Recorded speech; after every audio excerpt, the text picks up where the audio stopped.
नमस्कार, आप सभी का एबी क्लासेस में स्वागत है। आज हम बात करेंगे परपोषी पोषण के बारे में। परपोषी पोषण वह प्रक्रिया है जिसमें जीव अपना भोजन स्वयं नहीं बनाते बल्कि अपनी पोषण के लिए दूसरे स्वपोषियों पर निर्भर करते हैं। परपोषी पोषण तीन प्रकार के होते हैं: मृतपोषी, परजीवी और प्राणी समपोषी पोषण। मृतपोषी पोषण वैसा पोषण जिसमें जीव अपना भोजन मरे या सड़े गले जीव अथवा पादप से प्राप्त करते हैं, जिनमें मशरूम, गिद्ध, जीवाणु और फफूंद आते हैं। अब हम बात करेंगे परजीवी पोषण। पोषण की इस विधि में जीव दूसरे जीवों में रहते हैं, बिना उन्हें नुकसान पहुंचाए अपना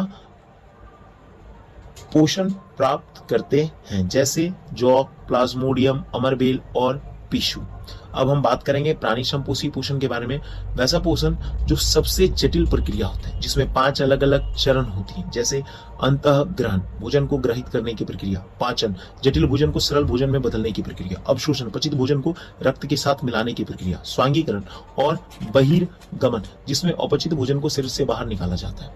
हम पोषण के समय कुछ पोषक पदार्थ खाते हैं, जिनमें पोषक पदार्थों को 3 भागों में विभाजित किया गया है: दीर्घ, लघु और जल। दीर्घ पोषक तत्व 3 भागों में बटा है: कार्बोहाइड्रेट, प्रोटीन और वसा। कार्बोहाइड्रेट सबसे जल्द ऊर्जा देती है, प्रोटीन मांसपेशियों का निर्माण करती है और वसा से हमें सर्वाधिक ऊर्जा मिलती है। एक संतुलित आहार में 60% कार्बोहाइड्रेट, 25% वसा और 15% प्रोटीन होना चाहिए। लघु पोषक तत्व में विटामिन, खनिज, रेशे वगैरह आते हैं। और जल तो पता ही है, जल ही जीवन है। जब हमारे शरीर में कार्बोहाइड्रेट्स तथा वसा की कमी हो जाती है तो हमारे शरीर द्वारा प्रोटीन का उपयोग ऊर्जा के रूप में भी किया जाता है।